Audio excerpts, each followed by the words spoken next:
study, and play come together on a Windows 11 PC. And for a limited time, college students get The best of both worlds. Get the Unreal College Deal. Everything you need to study and play with select Windows 11 PCs. Eligible students get a year of Microsoft 365 Premium and a year of Xbox Game Pass Ultimate with a custom color Xbox wireless controller. Learn more at windows.com/student offer. While supplies last. Ends June 30th. Terms at aka.ms/collegepc. Welcome back, dear listeners, to another episode of Susan LoPresti Wellness, Mind, Body, and Soul, the podcast where we explore the highs, the lows, and everything in between when it comes to a woman's life, her health, and all aspects of navigating the midlife landscape. I'm your host, Susan LoPresti, and today I have a very special guest with me who I met on Alignable, which is a networking website.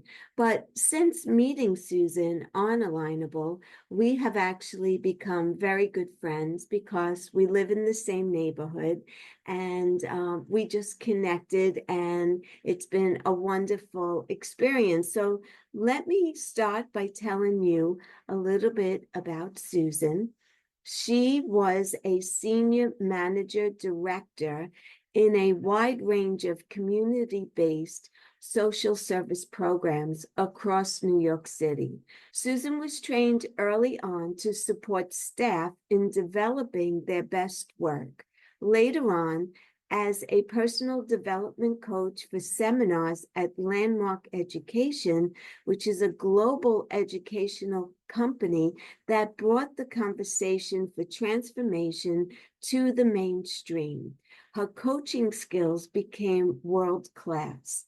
In addition to being a New York State licensed master of social work and having an MS in dance therapy, Susan holds a management certificate from Columbia University Executive Training Program and a certificate in career development and management from NYU School of Continuing and Professional Studies. Having experienced the tragic loss of her son, an only child, she finally returned to life and the question, how can I contribute on this stage and age?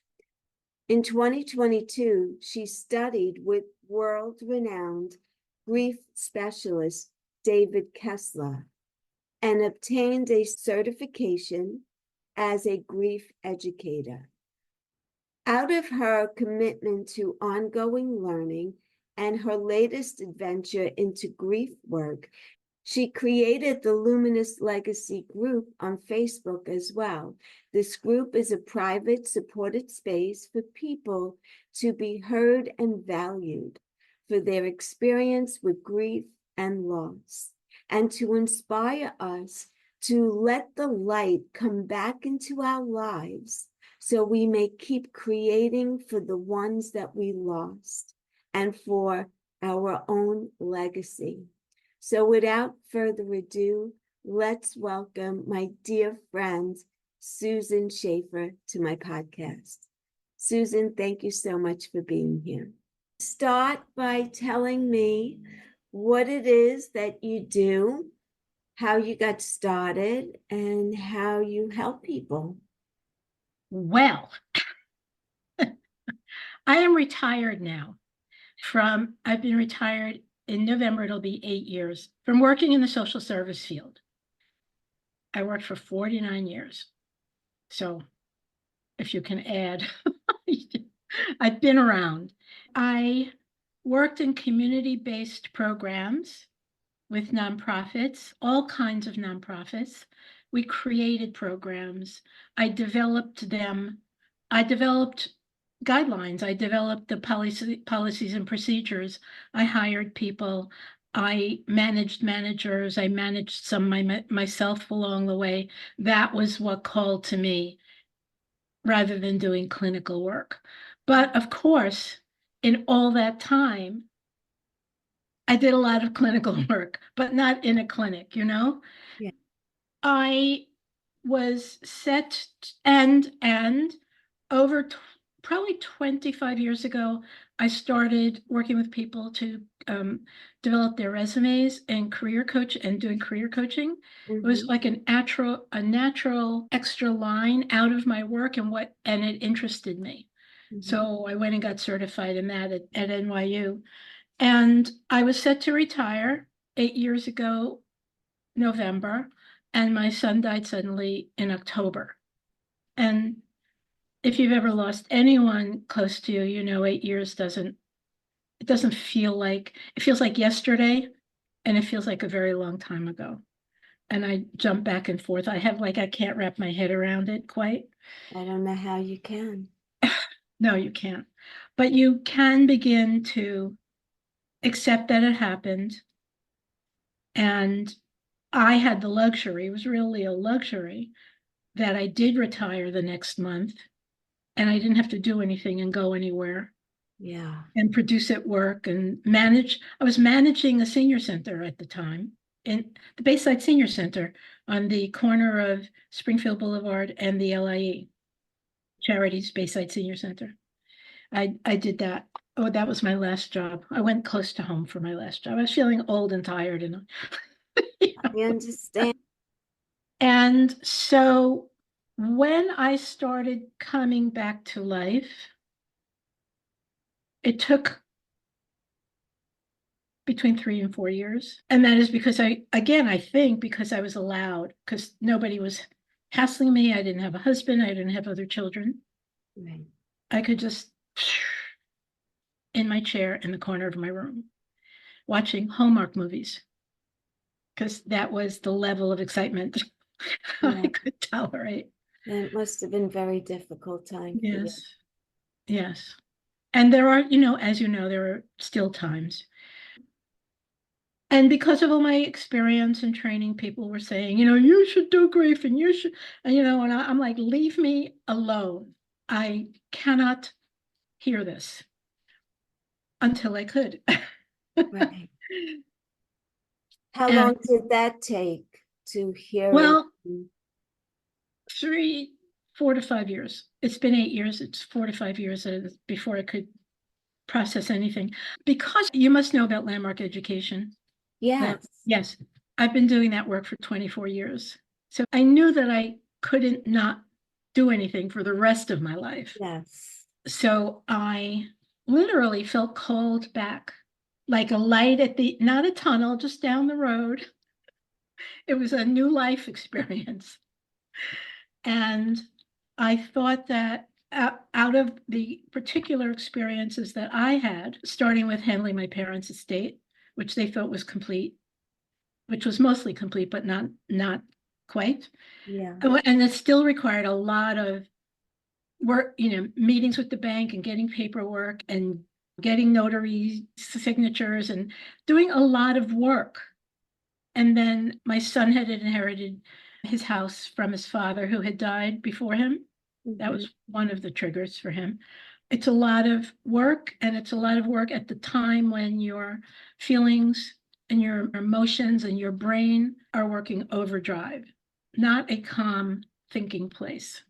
I can't imagine. And I thought, I had this idea in the back of my mind to work with people to start having those end of life conversations. I call it the last chapters conversations now. Like now, Susan, now, with the people in their lives about how they want things to go. It's kind of pre-estate planning. It's figuring it all out with your loved ones and involving them and not dumping stuff on them after you're gone. So I started thinking about it, didn't do too much with it. And then I found David Kessler. He's a grief expert who's been in the field for, 35 years. He was a hospital administrator and then, kind of morphed into doing grief work.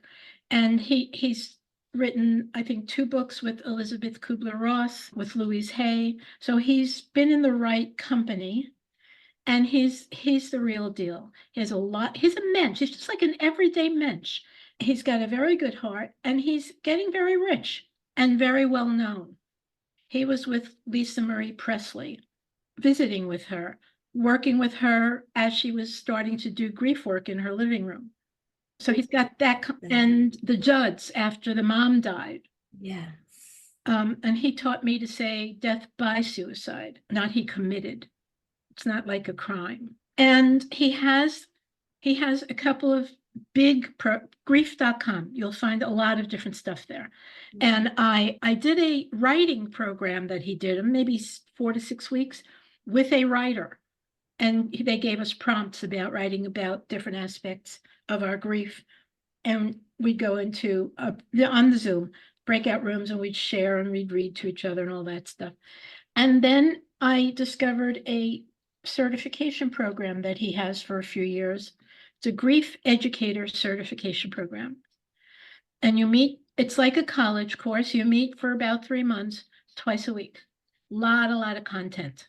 He had a lot of visiting experts, as well as his content, his curriculum. And I was ready for that after doing a landmark vacation course called A Life That Sings. And that's for people whose lives are working, but not quite singing.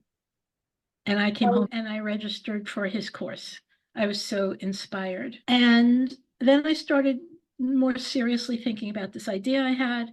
It took me a while. I'm slow. I'm not under pressure, and, half resisting, half accepting. So I decided that the kind of grief work I want to do is, besides working with small pots of people to go through these conversations, we start off with, where did you get your ideas about what death and dying are, and how did your family handle grief? So to ground them in history, what are you doing now? Have you changed anything? Oh, that's your legacy. Did you know that that's your legacy? How you've changed it?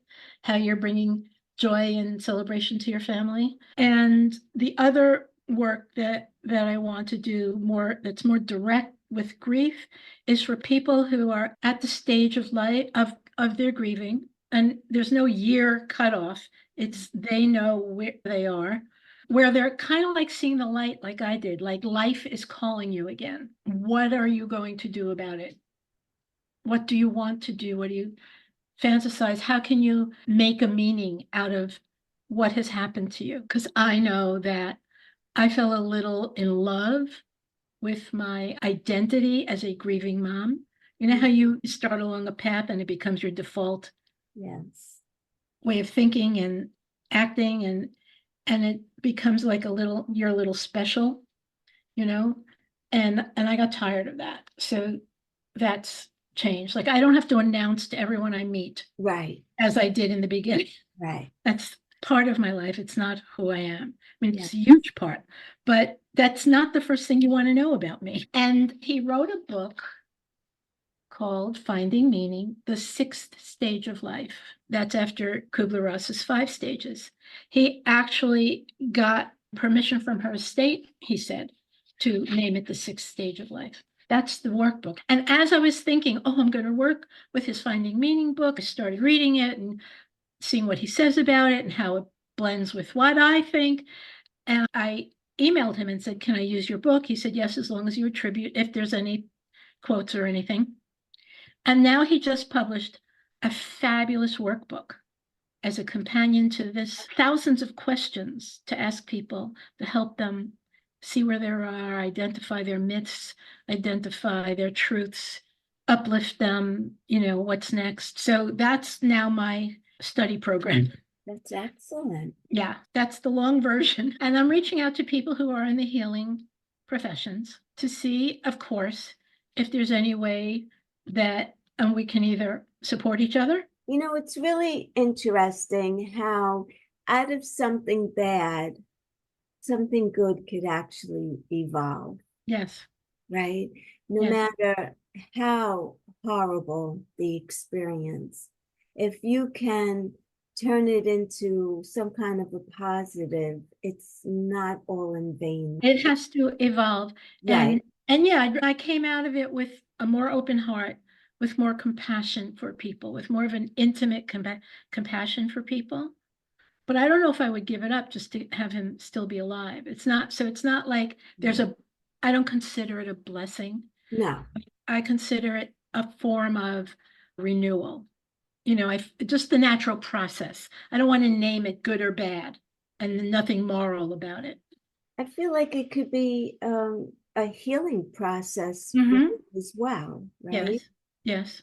Helping other people who Mhm. were in your shoes at one point, and knowing and being able to empathize with all of the emotions that come along with, and the stages of grieving Mhm. death as well. Yes. Yes. And I mean, oh my God, I have the chills right now because I have an only daughter, one daughter, who's 31, and she is literally my everything in this world. And Yeah.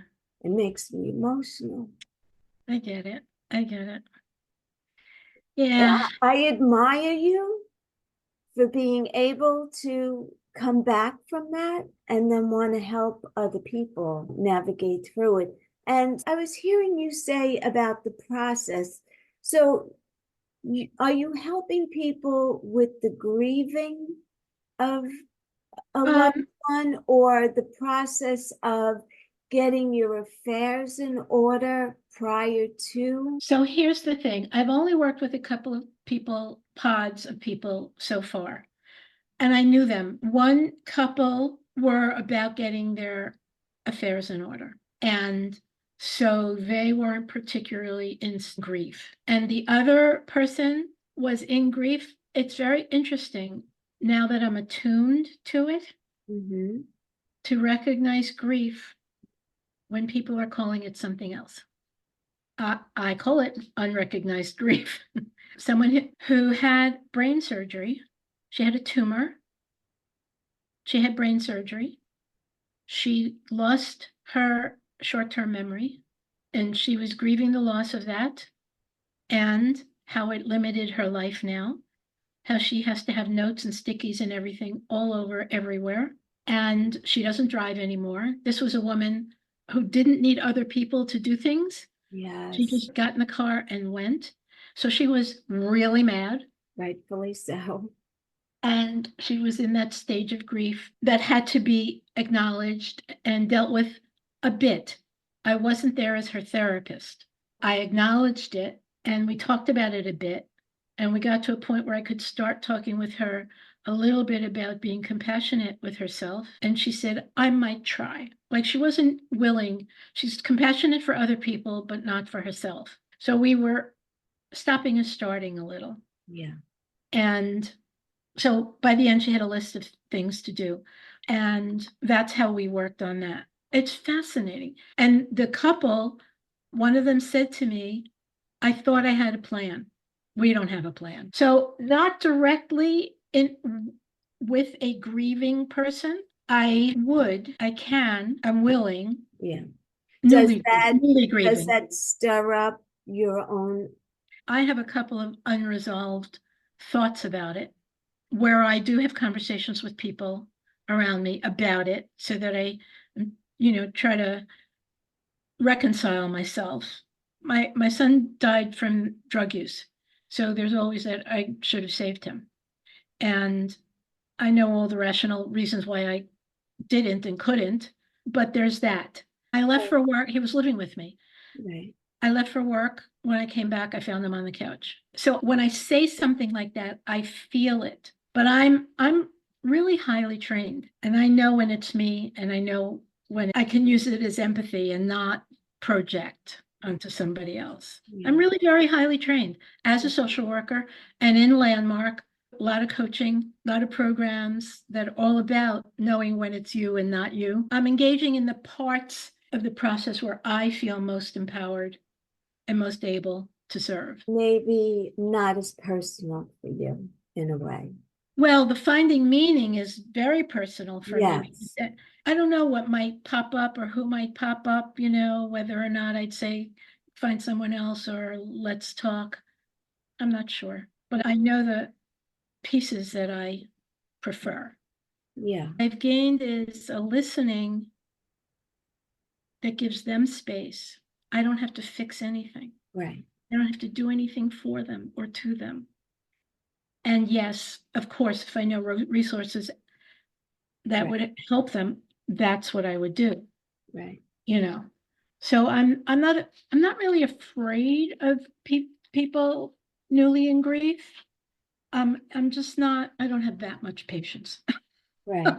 So you're more about helping someone to get their affairs in order and know the direction that everything needs to go. Yeah, like I'm not a lawyer, Right.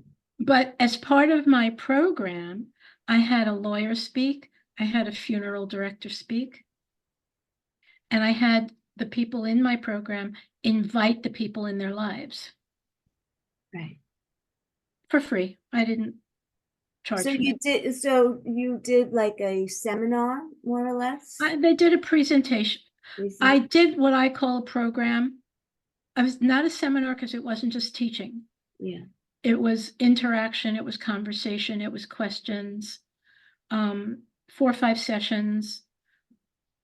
And I have a list of things that they should be looking at as part of their estate plan, but I'm not putting together their estate plan. Right. I want them to get organized in their thinking and what they want to talk to their families about, start thinking about, start looking into.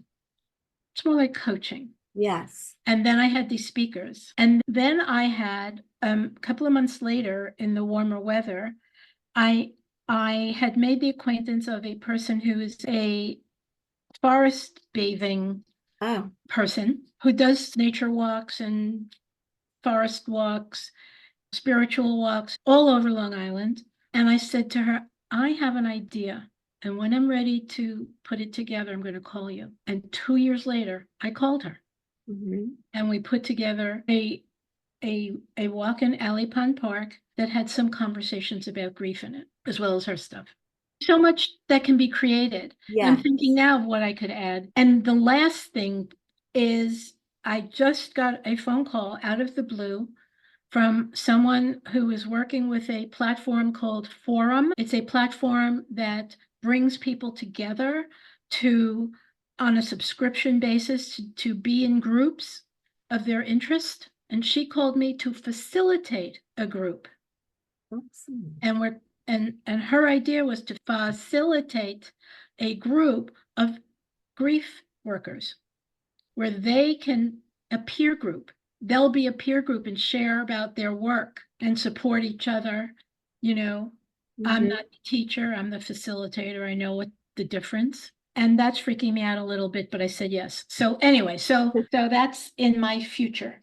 Susan, thank you so much for being here with me today. I appreciate your time coming on, talking about what you do. I know it was a very painful topic, and I know that you have great things in store for you in the future. And I just want to thank my listeners for being here. I appreciate each and every one of you. Please be sure to follow me here and subscribe to my channel. I release a new episode every Tuesday, 9 a.m. Eastern Standard Time. I also want to remind everyone that my new program, 30 Days Heal to Rejuvenate, is coming out January 2nd, 2025. It's 30 days of taking care of you. This program is all about you. It's about healing. It's about getting yourself into the right mindset, loving yourself more, putting yourself first so that you can continue to live a long, healthy, and happy life and be able to enjoy all that life has to offer. I will put the link in the show notes. Every day we will be on Zoom live at 8 a.m. Eastern Standard Time. But don't worry, if you can't make the live, the recording will go into a private Facebook group and you can catch it anytime that's convenient for you. And every day we will start with a health quote that I would like for you to carry with you throughout the course of the day. Then we will get into some kind of health education to teach you about different things that you could do. Very simple, easy lifestyle changes, dietary changes, just so many different things that I really can't even begin to tell you. But all of these little changes in your life will begin to make the biggest difference in how you look and how you feel. And at the end of every session, we will end the session with meditation and a Reiki healing from me. I am a Reiki practitioner, and each day at the end, we will meditate and you will receive Reiki. And if you don't do anything but meditate and receive Reiki healing, I promise you, in 30 days, you will still see a difference in how you look and how you feel. So again, thank you for joining. I appreciate each and every one of you. And until the next time, be well, stay happy, and bye for now. Take good care, everyone.